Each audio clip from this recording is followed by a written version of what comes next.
하나님의 은혜가 여러분들 가운데 함께 하시기를 주님의 이름으로 축원합니다. 여러분 사랑합니다. 우리 옆에 분들에게도 사랑합니다. 인사를 좀 나누시죠. 예. 날씨가 많이 선선해졌습니다. 요즘 뉴스를 보다 보면 전 세계가 기후 때문에 몸살을 앓고 있는 것 같아요. 그리스가 가물어 가지고 이게 화재 때문에, 산불 때문에 굉장히 고생을 많이 하고 있었거든요. 근데 엊그제 뉴스에 보니까 2년치 내릴 비가 하루에 나왔대요. 2년치 내려야 될 비가 한꺼번에. 네바다주에서는 그 사막에 비가 내려가지고 사람들이 곤경을 겪는 그런 모습도 봤습니다. 그럼에도 불구하고 이 여름은 또 지나갑니다. 그렇지요. 또 가을이 다가와서 하나님의 섭리는 바꿀 수 없는 것 같아요. 그대로 이렇게 시간이 흘러갈 때 여러분의 삶에도 하늘 기쁨이 가득하기를 다시 한번 축복을 드립니다. 영끌이라는 말이 있었어요. 영끌. 도대체 영끌이 뭔가 그랬더니 영혼까지 끌어모은다. 아파트 값이 천정부지로 올라가니까 이 젊은이들이 웬만해서 아파트를 살 수 없으니까 대출을 받고, 대출만 가지고 안 되니까 온갖 방법을 다 동원해서 아파트를 샀습니다. 네, 지금 많이 어려웠었지요. 영끌에 이제 투자했던 젊은이들이 아파트 값이 떨어지면서 좀 어려움을 겪었는데 요즘에 다시 또 영끌이 이렇게 고개를 들고 있다고 그래요. 바닥을 칠 것 같았던 이 아파트 값이 다시 반전을 하면서 거기에 관심을 기울이고 있는 거지. 빚내서 투자한다 그런 뜻이기도 합니다. 근데 우리 사회는 지금 빚을 권하는 사회인 것 같아요. 그렇죠? 아파트 살 때에 내 돈 다 주고 사는 사람은 바보처럼 여겨지는 그런 때. 그리고 회사를 운영할 때에도 회사도 빚을 내서 대출을 받아서 회사를 운영하지 내 돈 가지고 운영하는 회사가 어디 있나 그렇게 말하는 분들 계세요. 그러다 보니까 빚이라고 하는 것, 아마 기성세대들은 빚 때문에 고생해 본 분들 계실 거예요. 그러니까 젊은이들이 빚을 많이 지는 거에 대해서 걱정을 많이 합니다. 그래서 오늘 본문의 말씀에서 사도 바울은요, 빚 지지 말라고 얘기를 해요. 그렇죠? 우리 8절 한번 볼까요? 8절 같이 한번 보지요. 피차 사랑의 빚 외에는 아무에게든지 아무 빚도 지지 말라. 남을 사랑하는 자는 율법을 다 이루었느니라. 아멘. 여기 보면 아무에게든지 아무 빚도 지지 말라고 말씀하고 있어요. 아무에게도 아무 빚도. 우리를 보면 다들 빚지고 살고 있는데 그런 빚 없이 살고 있는 것에 대해서 굉장히 강조를 하는데, 근데 여기 가만히 보니까 이렇게 말씀해요. 피차 사랑의 빚 외에는, 사랑의 빚은 져도 된다는 얘기예요. 그렇죠? 사랑의 빚 외에는 다른 빚은 지지 말라 그러니까 사랑의 빚은 져도 되는 거예요. 그럼 사랑의 빚은 뭐죠? 사랑의 빚. 사실 빚이라고 하는 것은 내게 필요할 때, 내가 정말 간절히 필요할 때 누군가로부터 도움을 받는 거예요. 누군가로부터 도움을 받아서 이 문제가 해결됩니다. 그러면 이 해결해 준 이것에 대해서 우리는 빚으로 우리 마음에 남게 돼요. 그걸 되갚아줘야 되죠. 예를 들면 우리 자녀가 대학에 들어갔습니다. 등록금을 내야 되는데 등록금이 없어요.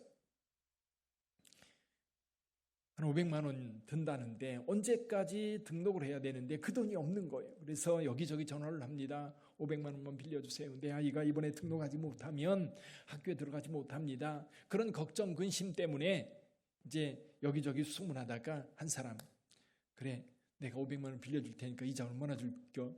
옛날 같으면 몇 배의 이자를 주겠다고 약속을 하고, 그리고 언제까지 갚겠다고 약속하고 그 500만 원을 빌려서 내 필요한 곳에 씁니다. 그럼 이 500만 원과 이자는 빚이 되는 거지요. 빚이 되는 거예요. 이건 빚입니다. 그런데 여러분, 또 우리가 도움을 받고 나서도 빚으로 여기지 않는 경우도 사실 많아요. 저와 여러분들이 살아가면서 주변 사람들의 도움 없이 사는 사람이 누가 있겠습니까? 근데 이거를 다 빚으로 생각한다면 좀 미칠 거예요. 스트레스 받아서 못 살 거예요. 예를 들어 볼까요?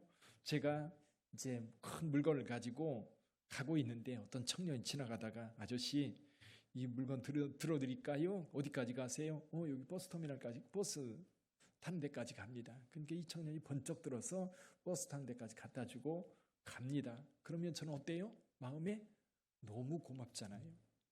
여보 청년 너무 감사해요. 너무 고마워요. 청년의 앞길에 하나님의 축복이 함께 할 거예요. 근데요, 돌아서면서 이런 생각은 하지 않습니다. 저 청년이 나중에 무거운 짐을 들고 갈 때 내가 쫓아가서 그걸 도와줘야지. 언젠가는 꼭 갚아야지. 그런 생각하는 분들 계실까요? 안 하지요. 그냥 그때 도움 받은 걸로 감사함으로 남겨두고 그건 지나갑니다. 빚이 아닌 거예요. 그러면 사실 이것도 빚이라고 본다면 사랑의 빚을 진 거죠. 갚을 수 없는 빚이 되는 겁니다. 자, 이렇게 빚이라고 하는 것에 대해서 어떤 경우는 도움을 받았음에도 불구하고 빚이 아니라고 여기는 경우도 있고, 어떤 경우는 이건 큰 빚을 졌다라고 그렇게 우리 마음에 부담이 드는 경우도 있어요. 사실 저와 여러분들 빚 없이 사는 사람이 어디 있겠습니까? 근데 우리에게 빚을, 사랑의 빚을 크게 준 사람들이 있어요. 누굽니까? 우리에게 갚을 수 없는 만큼 큰 은혜를 베풀어 준 자가 있는데 우리 부모님들이에요. 나실제 괴로움 다 잊으시고 진자리 마른 자리 가라 누이시면서 우리를 키웠어요. 학교 갔다가 늦게 오기라도 하면 밤잠을 설치고 기다리는 분이 우리 부모님이었지요. 그렇게 우리는 사랑과 돌봄을 받으면서 자랐어요. 사랑을 받으면서 자랐어요. 그럼 우리 부모님들에게 그 사랑을 다 갚아드려야 되지요. 빚이라고 여기는 경우 참 많습니다. 은혜죠, 은혜. 이런 경우는 갚을 수가 없는 거예요. 근데 우리는 우리 자녀들에게 그렇게 합니다. 우리에게 뭔가를 해 주셨던 우리 부모님들에게 이걸 되돌려 주기는 너무 어려운 것 같아요. 그러니까 우리 자녀들에게 우리는 또 다시 베풀어 주는 거지요. 근데 우리 부모님들에게만 사랑을 받은 건 아닌 것 같아요. 우리는 하나님께로부터 너무나도 큰 사랑을 받았어요. 하나님의 창조로 인하여 저와 여러분들이 이 땅에 태어났고요. 그리고 이 땅에 살면서 오장육부가 이렇게 건강하게 살아있어 내 일을 하며 살아갈 수 있다고 하는 것도 은혜 중에 은혜인 거예요. 우리가 죄인 되었을 때에 우리 하나님께서는 당신의 독생자를 이 땅에 보내셔서 우리가 알지 못할 때 우리의 죄를 위하여 십자가에서 대신하여 죽으셨어요. 그걸 믿는 자는 구원을 얻게 되는 겁니다. 죄사함의 은혜를 받게 되는 거예요. 하나님의 자녀로 거듭나게 되는 거예요. 근데 여러분, 한 가지 중요한 게 있어요. 사랑이라고 하는 거는요, 내가 느낄 때 사랑이 되는 것 같아요. 그렇죠? 부모님의 사랑이 아무리 우리에게 커도 자녀들이 그 사랑을 느낄 때 그건 부모님께서 내게 주신 사랑이라고 여겨지는 거죠. 하나님의 사랑도 마찬가지일 것 같아요. 하나님을 믿지 않는 사람들은 하나님이 그들과 함께하며 그들을 돕는다 할지라도 그것을 사랑이라고 여기지 않아요. 세상은 그래요. 근데 부모님의 사랑과 또 하나님의 사랑을 받으면서 우리가 살아가고 있습니다. 근데 또 하나의 사랑이 있어요. 그게 국가입니다. 국가. 우리 사회죠. 사회. 내가 살고 있는 이 사회 공동체가 나의 삶을 지탱해주고 붙잡아주고 있거든요. 근데 이 국가 권력이 약해지면요, 누가 고생해요? 국민들이 고생합니다. 요즘에도 남미 같은 경우는 여러분 국가 권력이 약해요. 힘이 약하니까 뭐가 강력해져요?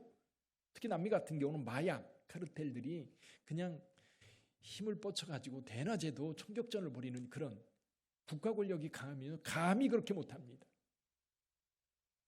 국가와 싸울 수 있다고 생각하니까, 싸워서 우리가 버틸 수 있다고 생각하니까 그런 일들을 벌이는 거예요. 우리 일제강점기 때 생각해 보세요.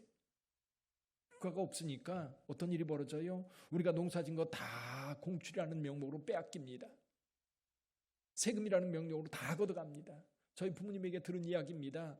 여러분 집에 놋그릇이 남아나지 않았어요. 그때 다 사라져버렸어요. 어디로 갔어요? 전쟁터로 다 가지고 간 거예요. 나라가 없는 서름이 그런 거예요. 1905년 을사늑약이라고 그러지요. 일본하고 우리나라하고 조약이 체결됐는데 이 대한제국은 일본의 보호 아래에 있다. 외교권이라든지 이런 것들을 다 박탈한 상태였습니다. 이것에 대한 부당함을 고종 황제가 국제사회에 호소하려고 무던히 애를 썼어요. 그러다가 1907년에 헤이그에서 만국평화회의가 열린다는 소식을 접하게 됩니다. 러시아 쪽에서 흘렸다고 그래요. 그래서 이 고종 황제가 여기에 밀사를 파송합니다. 이상설, 이위종, 이준이라고 하는 세 사람을 이 만국회의에 참여해서 우리나라가 일본에게 지금 부당한 대우를 받고 있다. 부당한 그 조약을 맺고 지금 이렇게 어려움을 당하고 있다라고 국제사회에 호소하려고 애를 썼는데요. 일본 방해 때문에 들어가지 못합니다. 결국 7월 14일 이준이 거기에서 자결하게 되지. 왜 이런 일이 벌어져요? 국가가 힘이 없기 때문에 그래요. 지금은 어때요? 물론 지금도 여러분 길거리에서 칼부림 나가지고 묻지마 폭행이 유행하고 있는 것처럼 느껴지는, 옛날에는 더 했어요. 이게 뉴스화되지 않아서 그렇지. 자, 그런 일들이 있다 할지라도 우리는 국가라고 하는, 우리 사회라고 하는 이 공동체 속에서 우리는 보호를 받고 있고 많은 도움 가운데 있어. 사랑의 빛을 지고 있는 겁니다. 사랑의 빛을 지고 있어. 이 사랑의 빛은 다른 말로 표현하면 은혜입니다. 은혜. 구약의 단어로 말한다면 헤세드죠. 헤세드. 이 헤세드는요, 사실 우리가 자격 없는 자에게 주어지는 하나님의 복이에요. 이건 갚을 수 있는 게 아니에요. 그러다 보니까 이 사랑의 빛은 그냥 둘 수밖에 없는 거예요. 그렇죠? 그래서 사도 바울이 사랑의 빛 외에는 이렇게 말하는 겁니다. 그래서 사랑의 빛은 여러분들의 마음속에 간직하면서 감사함으로 남겨둬야 돼요. 은혜는 갚을 수 있는 게 아니거든요. 그래서 은혜가 우리에게 주어졌을 때 그것에 대한 감사로 반응할 때 그 사랑은, 그 은혜는 우리 안에 살아있는 거예요. 사랑하는 성도 여러분, 우리가 세상 살아가면서 이런 사랑의 빛 외에도 다른 빛들도 많아요. 아까도 얘기했던 것처럼 대출을 받아가지고 집을 샀다. 그럼 그 대출은 다 빚이죠. 또 사람들이 삶을 살아가다 보면 사람들과의 관계성 속에 빚이 있기도 해요. 보니까 제 또래, 지금 제 나이에 자녀들이 결혼을 많이 하더라고요. 지난주에도 그 전주에도 요즘에 계속 자녀들이 결혼을 한다고 그 모바일 청첩장이 계속 카톡에 올라와요. 또 한 가지, 우리 부모님들이 돌아가셔요. 지금 저희 부모님들, 저희가 이제 60이 좀 넘으니까 80, 90, 그 사이 90 좀 넘으신 부모님들이 하나님의 부름을 받더라고요. 여러분, 조의금 나가고 축의금 나가는 게 보통이 아니에요. 많이 나가요.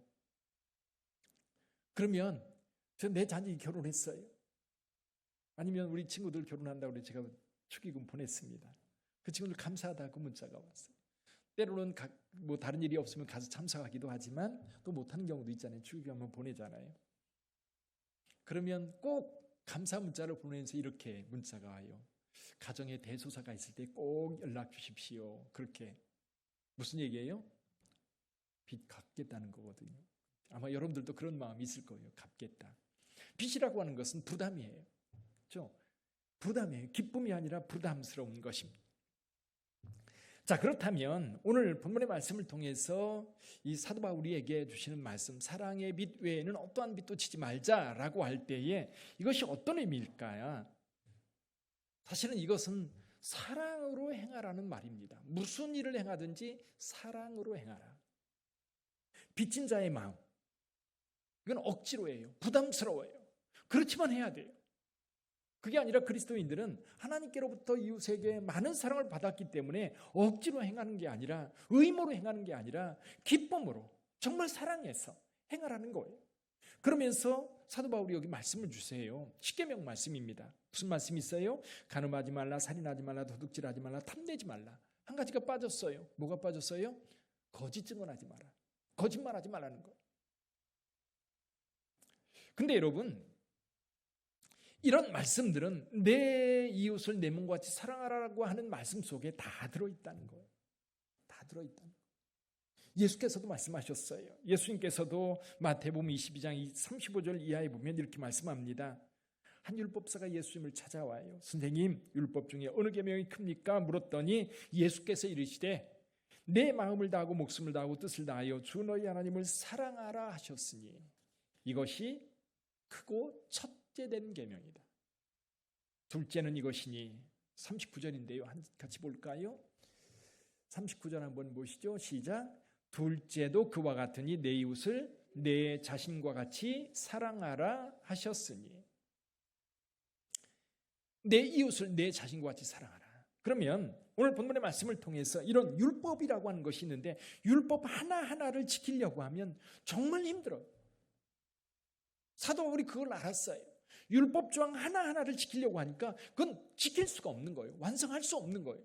그런데 예수님은요, 한술 더 뜨세요. 뭐라고 말씀하세요? 예수님은 마음의 형제를 향한 미움이 있는 사람은 이미 살인했다는 거예요. 마음에 음욕을 품는 자는 이미 간음했다는 거예요. 마음에 탐욕을 품는 자는 이미 도둑질했다는 거예요.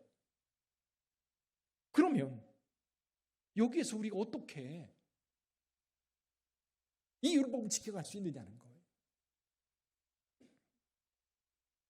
예수님은 마태복음 5장에서 이렇게 말씀합니다. 5장 40절에 보니까 이렇게 말씀해요. 또 너를 고발하여 속옷을 가지고자 하는 자에게 겉옷까지 가지게 하며. 41절 한번 읽어볼까요? 또 누구든지 너로 억지로 오리를 가게 하거든 그 사람과 심리를 동행하고.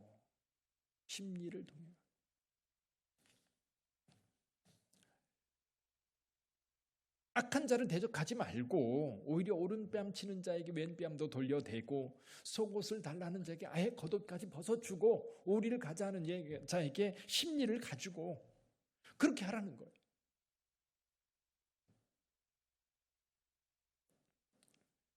이 오리를 간다. 이건 뭐냐면 로마 법이에요. 로마 군인들이 피지배 민족을 지배할 때에 언제든지 그들을 강제 동원할 수 있는 그 법인 거예요. 그래서 짐을 지워서 오리까지는 데리고 갈 수 있다는 거예요.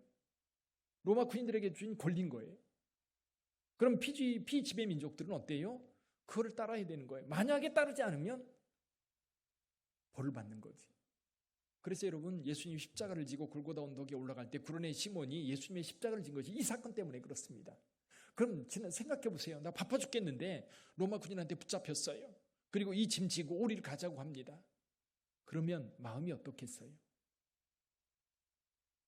열받아 죽죠. 그러면서 그 짐을 지고 갈 때 속이 어떻겠어요? 근데 예수님은 오리만 가지 말고 심리를 가져라. 마음이 달라지는 거예요. 마음이 달라지는 거예요. 더군다나 오늘 본문의 말씀 바로 앞에 보면요, 무슨 얘기냐면 위의 권세는 하나님께로부터 난 권세이기 때문에 복종하라는 말씀이 있어요. 그때 당시 위에서 난 권세가 뭐예요? 로마 제국이거든요. 아까 일제강점기 얘기했는데요. 일제강점기 때 일본 사람들한테 순종할 수 있어요? 이때도 마찬가지예요. 근데 바울은 복종하라는 거예요. 근데 여러분, 그런 행동에 제일 밑바탕에 뭘 가지고 행하라고 얘기하느냐 하면 사랑으로 행하라는 거예요. 의무가 아니라 사랑으로. 억지로가 아니라 사랑으로. 사랑으로 행하면 살인으로 넘어갈 수 없어요. 미워할 수 없어요. 미워하지 않고 사랑하는데 어떻게 살인까지 나갈 수 있고 가늠할 수 있고 그리고 더 나가서 도둑질할 수 있고 거짓 증언할 수 있겠어요. 사랑은 억지로 하는 게 아니에요. 여기 사도 바울이 말하는 빚이라고 하는 것은 우리가 억지로 해야 되는 것을 이야기해요. 억지로 해야 되는 거. 생각해 보세요. 여러분들이 억지로 하는 게 뭡니까? 하고 싶지 않은데 해야만 하는 것이 뭐예요?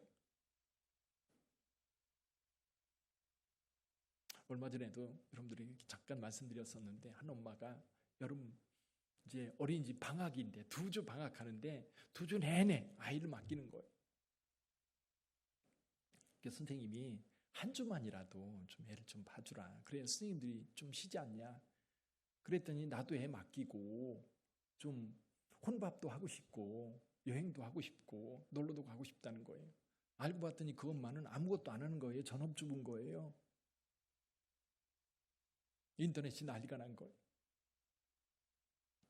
아이를 보는 것조차도 사랑이 아닌 거예요. 의무인 거죠. 그냥 얽매여 있는 걸로 생각할 때 그 아이가 잘 자랄 수 있을까 그런 생각이 들더라고요. 사랑하는 성도 여러분, 자, 오늘 본문의 말씀 이겁니다. 사랑으로 행하고 억지로 하지 마라. 빚처럼 빚진 자처럼 의무로 하지 마라. 우리의 모든 것들이, 우리의 모든 행동이 그리스도인으로서 하나님의 자녀로서 구원받은 자녀로서 우리가 어떤 행동을 할 때에 늘 그 내면에 사랑을 품고 행하면 된다는 거예요. 그렇다면 이걸 어떻게 우리에게 적용해 볼 수 있을까요? 그래서 몇 가지 한번 생각해 봤어요. 우리가 사랑으로 행하려면 첫 번째로 꼭 기억해야 될 것이 있어요. 그게 뭐냐면 내가 받은 사랑에 대한 감사예요. 그걸 잃어버리면 그때부터는 감사가 사라져버리고 사랑으로 행동할 수가 없어요.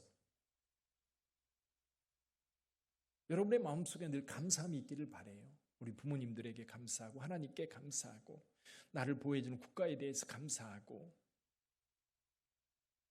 또 작은 것들로 여러분들이 도움을 받았다면 그 감사함, 마음속에 그 감사함을 기억하고 있어야 돼요. 그걸 잃어버리면 여러분 감사를 잃어버리면 내가 받은 그 사랑에 대해서 내가 받은 그 은혜에 대해서 잃어버리면 감사가 없어지고요. 그리고 사랑으로 살기 정말 어려워요. 왜? 그걸 잃어버린 순간 어떤 일이 벌어져요? 왜 나만 이렇게 힘들까? 그렇죠? 왜 나만 이렇게 고통스러울까?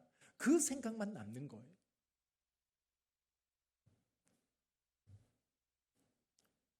사랑받을 수 없는 자가 사랑받았다면 은혜거든요. 얼마나 감사해요. 그리고 또 한 가지는 가까이 있는 사람을 좀 더 사랑하는 거예요. 좀 더. 여러분의 가까이 있는 사람들, 가족들, 형제들, 친구들, 동료들 사랑하는 줄 믿습니다. 근데 좀 더 사랑해 보세요. 남편도 좀 더 사랑해 보고요. 아내도 좀 더 사랑해 보고요. 얄미운 것이 있어도 좀 오늘 말씀 듣고 와서 한 번 더 바라봐 주고요. 한 번 더 사랑해 주고요. 형제들도 마찬가지고 자녀들도 마찬가지예요. 부모님도 마찬가지고요. 직장 동료들도 마찬가지예요. 가까이 있는 사람. 저는 그런 생각이 들어요. 가끔 여러분 가까이 있는 분들은 하나님이 여러분들을 돕기 위해서 보낸 천사들이에요. 하나님이 여러분들과 함께하기 위해서. 그래서 하나님이 모든 어린아이들을 다 돌볼 수 없어서 천사를 보냈다고 그러잖아요. 그 천사가 누구예요? 엄마죠, 엄마. 그렇죠? 우리를 돌보기 위해서 엄마라고 하는 천사를 보냈다면 여러분 곁에 여러분들도 누군가의 천사이기도 하지만 여러분 주변에 있는 사람들이 나를 돕기 위해서 가까이 있는 하나님이 보낸 천사라고 생각하면 좀 더 사랑하기 쉬울 거예요. 좀 더 사랑해 보세요. 세 번째는요. 여러분들 교회 일을 할 때 어떤 마음으로 하세요? 어제도 우리 권사님들 오셔서 청소하는데 즐겁게 하세요. 행복해 보여요. 빚진 자의 마음이 아니라 억지로가 아니라 와가지고 청소 여기저기 하시는 모습들이 너무너무 즐겁고 행복해. 주님의 일이 그래요. 그런데 어때요? 우리 목사님이 나를 찾을까 봐. 그런 게 아니라 오히려 교회 와서 어디 뭐 둘러볼 데 없나? 어디 좀 부족한 데 없나? 아직 청소가 덜 된 곳은 없나? 물론 우리 교회가 지금 지은 지 얼마 안 됐기 때문에 그럼에도 불구하고 우리가 좀 돌아보면 우리의 손길이 필요한 곳들이 있어요.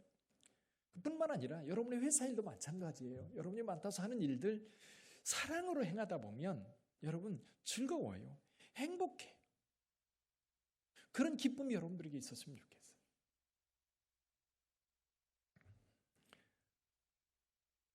요즘에 그 젊은 공무원들이 그런다 그러잖아요. 왜? 내가? 무엇 때문에? 뭘 시키면 그렇게 대답을 한대요. 왜 내가 해야 되는지. 또 내가 아닌 다른 사람도 할 수 있는데 왜 내가 해야 되는지. 왜 지금 해야 되는지. 그 이유를 따져 묻는다는 거지. 사실 우리가 어떤 일을 행할 때에 우리가 할 수 있는 일들을 사랑으로 행한다면 우리도 기쁠 뿐만 아니라 주변도 행복할 거예요. 여기서 한 가지 오늘 더 나아가 보십시다. 원수는 사랑하지 마세요. 다음에 사랑하시고요. 주님께서는 원수까지 사랑하라고 했는데 원수는 좀 남겨두고, 그렇죠? 남겨두세요. 좀 이런 경우 있어요. 우리가 교회 안에서도 그렇고요. 여러분 직장에서 특히 그럴 거예요. 직장에서도 그렇고 우리 주변에 살다 보면 왠지 좀 거리감이 있는 사람이 있을 거예요. 거리감이 있는 사람들. 아마 어떤 사건 때문일 수도 있고요. 성격 때문일 수도 있어요. 인사는 해요. 인사는 하는데 앉아가지고 안부를 묻거나 또는 친밀하게 뭘 논의하거나 그럴 수 없는 사람들이 우리 가까이에 있어요. 한두 사람쯤은 있을 겁니다. 지금 잠깐 생각해도 아마 여러분들에게 그 사람이 그렇겠구나. 물론 그 사람이 내 남편일 수도 있고요, 아내일 수도 있어요. 우리 자식일 수도 있고 또 형제들일 수도 있어요. 직장에 우리 과장일 수도 있고요. 이 새로 들어온 신입사원 꼴보기 싫어 죽겠다고 그런 마음을 갖는 분들도 있을 거예요. 그럴 때 오늘 사랑의 빛 외에는 그 어떠한 빛도 지지 말고 사랑으로 행하라고 말씀하고 있는데, 한번 그런 사람들이 있다면 슬그머니 가서 요즘 어때, 건강해, 잘 지내, 한마디 한번 해보세요.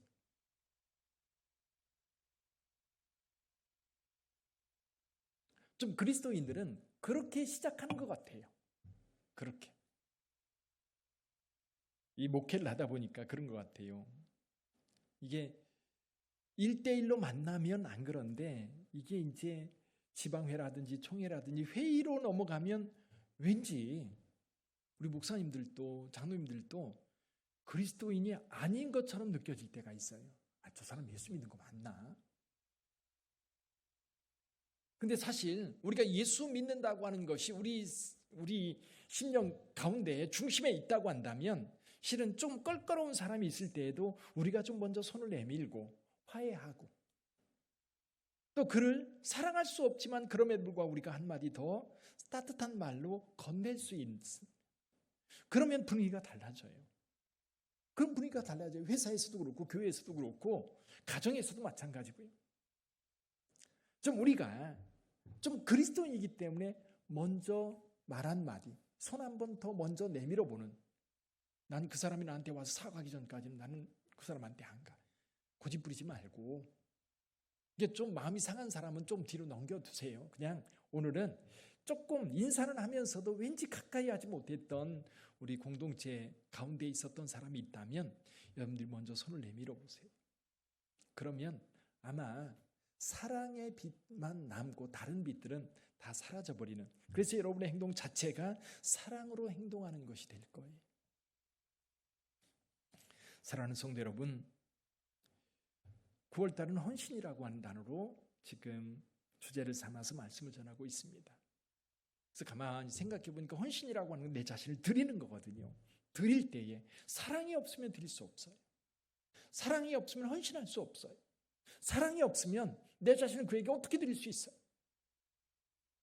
인신공양하는 것도 아니고 그렇잖아요. 그래서 저와 여러분들이 신앙생활 할 때에 진정 우리 안에 사랑을 가지고 주님 앞에, 사랑을 가지고 우리 형제자매들 앞에, 사랑을 가지고 사회 앞에 설 때에, 그때야 헌신할 수 있고 기쁨으로 주님을 섬길 수 있게 되는 거예요. 그 은혜가 우리 빛된 공동체 안에 가득하기를 주님의 이름으로 축원합니다. 기도하겠습니다.